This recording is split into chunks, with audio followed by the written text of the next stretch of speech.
اللہ نے بنی اسرائیل میں کئی انبیاء کرام علیہم السلام بھیجے۔ ان میں سے ایک عظیم رسول حضرت موسیٰ علیہ السلام بھی تھے۔ قرآن حکیم میں نبی کریم صلی اللہ علیہ وسلم کے بعد حضرت موسیٰ علیہ السلام کا ذکر تمام انبیاء کرام علیہ السلام میں سب سے زیادہ آیا ہے۔ حضرت موسیٰ علیہ السلام کا تعلق بنی اسرائیل سے تھا۔ حضرت ابراہیم کے پوتے حضرت یعقوب علیہ السلام کا لقب اسرائیل تھا، جس کا مطلب ہے اللہ کا بندہ۔ اللہ نے حضرت یعقوب علیہ السلام کو 12 بیٹے عطا فرمائے۔ ان بیٹوں کی اولادوں سے 12 قبیلے جو بنی اسرائیل کہلائے۔ بنی اسرائیل فلسطین کے رہنے والے تھے۔ وہ اللہ کی بڑی محبوب قوم تھی جس پر اللہ نے بے شمار احسانات فرمائے، لیکن بنی اسرائیل اللہ کی نافرمانی اور ناشکری کرتے رہے۔ حضرت یعقوب علیہ السلام کے 12 بیٹوں میں ایک حضرت یوسف علیہ السلام بھی تھے، جنہیں اللہ نے مصر میں ایک بڑا مقام عطا فرمایا تھا۔ حضرت یوسف علیہ السلام نے اپنے والد، بھائیوں اور سب گھر والوں کو مصر بلوا لیا۔ اس طرح بنی اسرائیل شام کے شہر کنعان یا فلسطین سے مصر آ کر آباد ہو گئے۔ بنی اسرائیل مصر میں کئی سال تک عیش و آرام سے حکومت کرتے رہے۔ حضرت یوسف علیہ السلام کے انتقال کے کئی سال بعد مصر کے رہنے والے قبطیوں نے بغاوت کی اور فرعون کو بادشاہ بنا کر بنی اسرائیل کو اپنا غلام بنا لیا۔ فرعون اس مظلوم قوم پر ظلم ڈھاتا اور ان سے جانوروں کی طرح کام لیتا تھا۔ فرعون کو نجومیوں نے خبر دی کہ بنی اسرائیل میں ایک لڑکا پیدا ہوگا جو اس کی بادشاہت کو ختم کر دے گا۔ اس وجہ سے فرعون نے بنی اسرائیل کے لڑکوں کو قتل کرنے اور لڑکیوں کو زندہ چھوڑ دینے کا حکم دیا۔ اللہ نے بنی اسرائیل کو فرعون کے ظلم و ستم سے آزاد کرنے کے لیے حضرت موسیٰ علیہ السلام کو رسول بنا کر بھیجا۔ حضرت موسیٰ علیہ السلام کی ولادت پر آپ علیہ السلام کی والدہ فکر مند ہوئیں کہ اس بچے کو فرعون قتل کرا دے گا۔ اللہ نے ان کے دل میں بات ڈالی کہ ایک صندوق میں بچے کو ڈال کر دریا میں بہا دیں، اور انہیں تسلی دی کہ اللہ حضرت موسیٰ کو واپس ان کے پاس پہنچا دے گا۔ ان کی والدہ نے ایسا ہی کیا۔ صندوق موسیٰ علیہ السلام کو لیے دریا کی لہروں پر تیرتا رہا، اور موسیٰ علیہ السلام کی بڑی بہن دریا کے کنارے صندوق کے پیچھے پیچھے چلتی رہی۔ جب صندوق حضرت موسیٰ علیہ السلام کو لیے دریا میں تیرتا ہوا فرعون کے محل کے سامنے پہنچا تو فرعون کے لوگوں نے اسے نکال کر فرعون اور ملکہ کے سامنے پیش کیا۔ جیسے ہی صندوق کھولا گیا تو اندر ایک نہایت ہی خوبصورت بچے کو دیکھا۔ اللہ نے موسیٰ علیہ السلام کی محبت ملکہ آسیہ سلام اللہ علیہا کے دل میں ڈال دی۔ ملکہ نے فرعون سے کہا کہ ہم اس کو اپنا بیٹا بنا لیتے ہیں۔ فرعون نے ملکہ کی بات مان لی۔ یوں فرعون حضرت موسیٰ علیہ السلام کو قتل کرنے سے باز رہا۔ موسیٰ علیہ السلام کو دودھ پلانے کے لیے کئی دائیوں کو بلایا گیا، لیکن حضرت موسیٰ علیہ السلام نے کسی بھی دائی کا دودھ نہیں پیا۔ حضرت موسیٰ علیہ السلام کی بہن جو یہ سب حال دیکھ رہی تھی، انہوں نے درخواست کی کہ میں ایک ایسی عورت کو جانتی ہوں جو اس بچے کو دودھ پلا سکے گی۔ ملکہ آسیہ سلام اللہ علیہا کو بچے کے بارے میں بہت فکر تھی، چنانچہ حضرت موسیٰ کی بہن کی درخواست قبول کر لی گئی۔ موسیٰ علیہ السلام کی بہن اپنی والدہ کو لے کر محل آ گئیں۔ جب حضرت موسیٰ کی والدہ نے انہیں دودھ پلانا شروع کیا تو حضرت موسیٰ علیہ السلام دودھ پینے لگے۔ یہ دیکھ کر ملکہ کو اطمینان ہو گیا۔ یوں موسیٰ علیہ السلام کی والدہ موسیٰ علیہ السلام کو دودھ پلانے پر مقرر کر دی گئیں۔ اس طرح اللہ نے حضرت موسیٰ کو ان کی والدہ کی گود میں دوبارہ پہنچا کر موسیٰ علیہ السلام کی پرورش کا اہتمام فرما دیا۔ پھر موسیٰ علیہ السلام جوان ہو گئے۔ ایک دن حضرت موسیٰ علیہ السلام شہر میں آئے تو دیکھا کہ 2 افراد آپس میں لڑ رہے تھے۔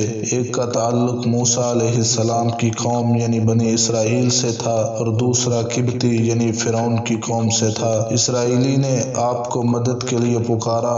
آپ نے قبطی کو ایک مکہ مارا تو وہ ہلاک ہو گیا۔ موسیٰ علیہ السلام کا ارادہ اس کو قتل کرنے کا نہیں تھا۔ اس پر آپ نے اللہ سے معافی مانگی۔ اللہ نے آپ کو معاف فرما دیا۔ قبطی کی ہلاکت ایسے وقت میں ہوئی تھی کہ جب سب لوگ آرام کر رہے تھے، اس لیے لوگوں کو پتہ نہیں چلا کہ قبطی کو کس نے ہلاک کیا ہے۔ اگلی صبح جب موسیٰ علیہ السلام شہر میں آئے تو اسی اسرائیلی کو دوبارہ ایک قبطی سے لڑتے ہوئے دیکھا۔ اس پر موسیٰ علیہ السلام نے اسرائیلی سے کہا کہ تم ہی گمراہ ہو، اور اسے قبطی سے بچانے کے لیے آگے بڑھے۔ آپ کی بات سن کر اسرائیلی ڈر گیا اور سمجھا کہ موسیٰ علیہ السلام اس کے خلاف کارروائی کرنا چاہتے ہیں، اس لیے اس نے کہا کہ کیا آپ مجھے بھی ہلاک کرنا چاہتے ہیں جیسے کل آپ نے ایک قبطی کو ہلاک کر دیا تھا۔ اس طرح یہ بات شہر میں پھیل گئی کہ قبطی حضرت موسیٰ علیہ السلام کے ہاتھوں سے ہلاک ہوا تھا۔ جلد ہی ایک شخص دوڑتا ہوا موسیٰ علیہ السلام کے پاس آیا اور کہا کہ فرعون اور اس کی قوم کے سردار آپ کو قتل کرنے کی تیاری کر رہے ہیں، لہٰذا آپ یہاں سے فوراً چلے جائیں۔ یوں حضرت موسیٰ علیہ السلام مصر سے ایک دور دراز علاقہ مدین تشریف لے گئے۔ حضرت موسیٰ علیہ السلام مدین کے ایک کنویں پر پہنچے تو دیکھا کہ لوگ اپنے جانوروں کو پانی پلا رہے ہیں۔ انہوں نے دیکھا کہ دو لڑکیاں اپنی بکریوں کو روکے ہوئے الگ کھڑی ہیں۔ معلوم کرنے پر پتہ چلا کہ ان لڑکیوں کے والد بوڑھے ہیں اور وہ انتظار کر رہی ہیں کہ پہلے سب لوگ اپنے جانوروں کو پانی پلا لیں تو پھر وہ بھی اپنی بکریوں کو پانی پلائیں گی۔ آپ علیہ السلام نے اس کنویں سے پانی نکال کر ان کی بکریوں کو پلایا اور پھر ایک درخت کے سائے میں جا کر بیٹھ گئے۔ اس شہر میں موسیٰ علیہ السلام اجنبی تھے۔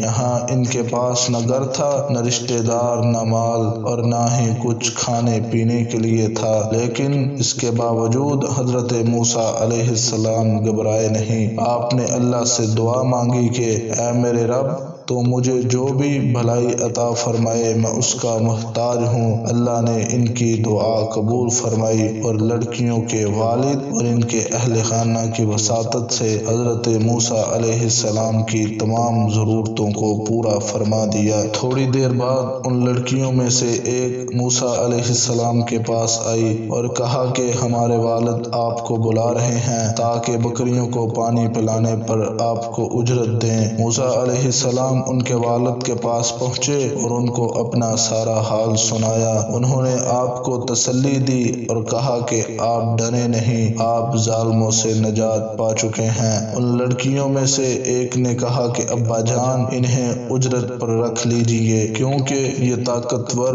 اور امانت دار ہے۔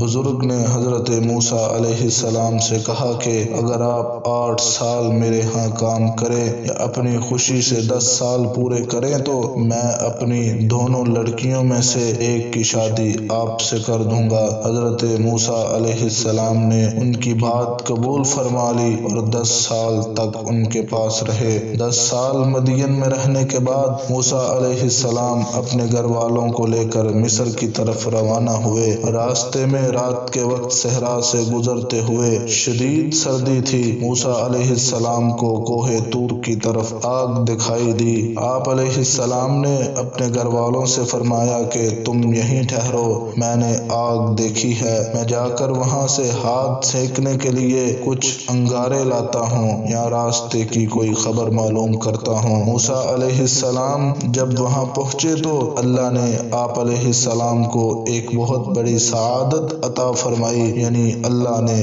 آپ سے کلام فرمایا۔ اس لیے موسیٰ علیہ السلام کو کلیم اللہ یعنی اللہ سے بات کرنے والا بھی کہا جاتا ہے۔ اللہ نے فرمایا کہ بے شک میں ہی تمہارا رب ہوں، بس تم اپنے جوتے اتار دو، بے شک تم ایک مقدس وادی زوا میں ہو۔ اللہ نے حضرت موسیٰ علیہ السلام سے پوچھا کہ تمہارے دائیں ہاتھ میں کیا ہے؟ موسیٰ نے عرض کیا یہ میرا عصا ہے جس پر میں ٹیک لگاتا ہوں، اپنی بکریوں کے لیے پتے جھاڑتا ہوں اور اس میں میرے لیے اور بھی بہت فائدہ ہے۔ اللہ اللہ نے فرمایا کہ اسے نیچے ڈال دو۔ جیسے ہی آپ نے عصا زمین پر ڈالا وہ سانپ بن کر دوڑنے لگا، اور قریب تھا کہ حضرت موسیٰ علیہ السلام رخ پھیر کر دوڑ پڑتے کہ اللہ نے حکم دیا کہ اسے پکڑ لو اور وہ اپنی اصلی حالت میں آ جائے گا۔ پھر اللہ نے فرمایا کہ اپنے ہاتھ کو گریباں میں ڈالو تو وہ نہایت سفید چمکتا ہوا نکلے گا۔ اس طرح اللہ نے موسیٰ علیہ السلام کو یہ دو معجزات عطا فرمائے اور حکم دیا کہ فرعون کے پاس جاؤ کیونکہ وہ سرکش ہو گیا ہے، اور اسے نرمی سے دعوت دینا۔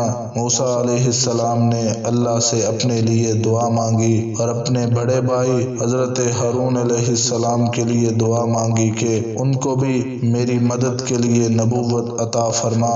اللہ نے ان کی دعا قبول فرمائی۔ حضرت موسیٰ علیہ السلام اور حضرت ہارون علیہ السلام نے فرعون کے دربار میں پہنچ کر اس سے فرمایا کہ ہم تمہارے رب کے بھیجے ہوئے رسول ہیں، بنی اسرائیل پر ظلم و ستم بند کرو اور انہیں آزاد کر کے ہمارے ساتھ بھیج دو۔ آپ علیہ السلام نے اسے اللہ کے عطا کردہ معجزات دکھائے۔ فرعون نے معجزات کا انکار کیا، حضرت موسیٰ علیہ السلام پر جادوگر ہونے کا الزام لگایا، اپنے جادوگروں سے مقابلے کی دعوت دی۔ اس مقابلے کے لیے قومی تہوار کا دن مقرر کیا گیا تاکہ سب حاضر ہوں اور سب کے سامنے مقابلہ ہو۔ معجزات دیکھ کر بھی جب فرعون ایمان نہ لایا اور اپنی ضد پر قائم رہا تو آل فرعون میں سے ایک ایمان لانے والے شخص نے بھرے دربار میں موسیٰ علیہ السلام کا ساتھ دیتے ہوئے فرعون اور اس کی قوم کے سرداروں کو سرکشی کے برے نتیجے سے ڈرایا اور ایمان لانے کی دعوت دی۔ فرعون نے ملک بھر سے ماہر جادوگر جمع کیے،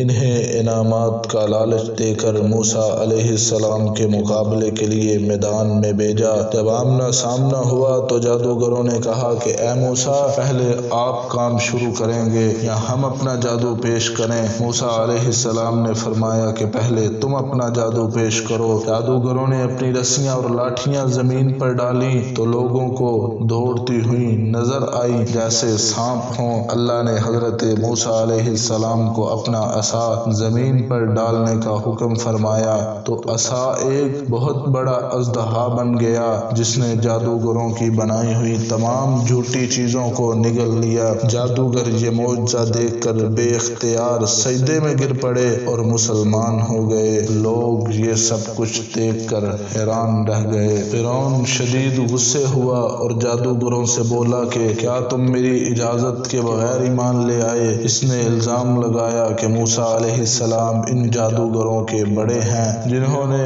ان سب کو جادو سکھایا ہے معاذ اللہ، اور ان سب نے مل کر یہ چال چلی ہے۔ اس نے جادوگروں کو دھمکی دی کہ میں تمہارے ہاتھ اور پاؤں مخالف سمتوں سے کاٹ دوں گا اور تم سب کو سولی پر لٹکا دوں گا، مگر وہ سب ایمان پر جمے رہے۔ انہوں نے فرعون کو جواب دیا کہ تو جو چاہے کر لے، ہم اللہ پر ایمان سے ہٹنے والے نہیں ہیں۔ فرعون اور آل فرعون موسیٰ اور ہارون علیہ السلام پر ایمان نہیں لائے۔ ان کے مسلسل انکار اور کفر پر ڈٹے رہنے کی وجہ سے ان پر کئی عذاب بھیجے گئے۔ ان پر قحط، پھلوں کا نقصان، طوفان، ٹڈیاں، جوئیں، مینڈک اور خون کے عذاب بھیجے گئے تاکہ وہ نصیحت حاصل کریں، مگر وہ لوگ عذاب آنے پر ایمان لانے کا وعدہ کرتے اور عذاب ختم ہونے پر اپنے وعدے سے پھر جاتے۔ اس طرح وہ مسلسل وعدہ خلافی کرتے رہے۔ حضرت موسیٰ علیہ السلام کو اللہ نے حکم فرمایا کہ وہ راتوں رات بنی اسرائیل کو مصر سے لے جائیں۔ جب فرعون کو پتہ چلا تو وہ ایک بہت بڑا لشکر لے کر ان کے تعاقب میں نکلا۔ اب آگے سمندر تھا اور پیچھے فرعون کا لشکر۔ بنی اسرائیل نے پریشان ہو کر حضرت موسیٰ علیہ السلام سے کہا کہ ہم تو مارے گئے، فرعون تو ہم سب کو ہلاک کر دے گا۔ حضرت موسیٰ نے فرمایا کہ میرا رب میرے ساتھ ہے، انشاءاللہ وہ جلد ہی ہمیں کوئی راہ دکھائے گا۔ اللہ نے حضرت موسیٰ علیہ السلام کو حکم فرمایا کہ وہ اپنا عصا سمندر پر ماریں۔ جب حضرت موسیٰ علیہ السلام نے عصا سمندر پر مارا تو سمندر دو حصوں میں تقسیم ہو گیا، ہر حصہ ایک بڑے پہاڑ کی طرح ہو گیا اور درمیان میں خشک راستہ بن گیا جس سے حضرت موسیٰ علیہ السلام بنی اسرائیل کو لے کر سمندر کی دوسری جانب صحرائے سینا میں پہنچ گئے۔ جب فرعون کا لشکر پیچھا کرتے ہوئے سمندر کے اسی خشک راستے کے درمیان میں پہنچا تو اللہ نے سمندر کو برابر کر دیا اور سب کافر غرق ہو گئے۔ جب فرعون نے غرق ہوتے ہوئے اپنی موت کو اپنی آنکھوں کے سامنے دیکھا تو کہنے لگا، میں ایمان لاتا ہوں کہ بنی اسرائیل کے معبود یعنی اللہ کے سوا کوئی معبود نہیں اور میں فرما برداروں میں سے ہوں۔ اللہ نے فرمایا کہ اب تو ایمان لاتا ہے، حالانکہ اس سے پہلے تو سرکشی کرتا رہا۔ فرعون کا ایمان لانا قبول نہیں کیا گیا، اس لیے کہ موت کے وقت ایمان لانا اللہ کے ہاں قابل قبول نہیں۔ اللہ نے فرعون کی لاش کو محفوظ کر کے آئندہ نسلوں کے لیے عبرت کا نشان بنا دیا۔ اس کی لاش آج بھی مصر کے عجائب خانے میں موجود ہے، لیکن ہمیں یہ ایمان و یقین رکھنا چاہیے کہ قرآن حکیم کے الفاظ کا حق اور سچ ہونا فرعون کی لاش کے دریافت اور موجود ہونے کی بنا پر نہیں، بلکہ قرآن حکیم اللہ کا سچا کلام ہے اور اس کی صداقت کے لیے کسی سائنسی تحقیق کی تصدیق کی حاجت نہیں۔ بنی اسرائیل آل فرعون سے نجات حاصل کر کے صحرائے سینا میں پہنچے۔ یہ لوگ بڑی تعداد میں تھے، جبکہ صحرا میں شدید دھوپ تھی، نہ پانی تھا اور نہ کھانے کی کوئی چیز تھی۔ اللہ نے ان پر بہت احسانات فرمائے، صحرا کی دھوپ میں بادلوں کا سایہ کیا، بھوک لگی تو من و سلوہ نازل فرمایا، پیاس لگی تو ہر قبیلے کے لیے الگ الگ یعنی 12 چشمے ایک چٹان سے جاری فرمائے، لیکن اس کے باوجود بنی اسرائیل نہ شکری ہی کرتے رہے۔ ایک دفعہ ان کا گزر ایک ایسی قوم کے پاس سے ہوا جو بتوں کی پوجا میں مصروف تھی۔ اس قوم کو دیکھ کر بنی اسرائیل نے حضرت موسیٰ علیہ السلام سے ایک بت بنانے کی فرمائش کی جس کی وہ پوجا کریں۔ حضرت موسیٰ علیہ السلام ان پر ناراض ہوئے اور اس برے عمل کے انجام سے ڈرایا۔ اللہ نے حضرت موسیٰ علیہ السلام کو 40 دنوں کے لیے کوہ طور پر بلایا تو حضرت موسیٰ حضرت ہارون کو اپنا نائب مقرر فرمایا۔ حضرت موسیٰ کوہ طور پر اللہ سے ملاقات اور کلام سننے کے شوق میں قوم سے پہلے پہنچ گئے۔ کوہ طور پر اللہ نے آپ علیہ السلام سے کلام فرمایا۔ آپ نے اللہ کو دیکھنے کی درخواست کی۔ اللہ نے فرمایا کہ تم مجھے ہرگز نہیں دیکھ سکتے، البتہ تمہارے مشاہدے کے لیے میں پہاڑ پر تجلی فرماتا ہوں، پھر تم پہاڑ کی طرف دیکھنا، اگر وہ اپنی جگہ قائم اور سلامت رہا تو پھر تم مجھے بھی دیکھ سکو گے۔ جب اللہ نے پہاڑ پر تجلی فرمائی تو پہاڑ ریزہ ریزہ ہو گیا۔ حضرت موسیٰ علیہ السلام اس پورے منظر کو دیکھ کر بے ہوش ہو گئے۔ جب آپ علیہ السلام کو ہوش آیا تو آپ نے اللہ کی تسبیح بیان کی اور اس کی طرف رجوع فرمایا۔ پھر اللہ نے آپ علیہ السلام کو تورات عطا فرمائی۔ حضرت موسیٰ علیہ السلام کوہ طور پر جانے کے بعد سامری کو گمراہی پھیلانے کا موقع مل گیا۔ سامری نے قوم کے پاس موجود زیورات کو پگھلا کر ایک بچھڑے جیسا جسم بنایا جس سے آواز آتی تھی۔ سامری نے کہا کہ یہی حضرت موسیٰ علیہ السلام کا رب ہے اور لوگوں کو اس کی پوجا کرنے کو کہا۔ حضرت ہارون نے بنی اسرائیل کو بہت سمجھایا، لیکن اکثریت نے حضرت ہارون کی بات نہیں مانی اور بچھڑے کی پوجا کرنے لگی۔ اللہ نے حضرت موسیٰ علیہ السلام کو قوم کے اس جرم کے بارے میں بتایا تو وہ بہت غصے کی حالت میں واپس آئے۔ پہلے تو اپنے بھائی ہارون علیہ السلام پر غصہ ہوئے کہ انہوں نے قوم کو کیوں نہیں سمجھایا۔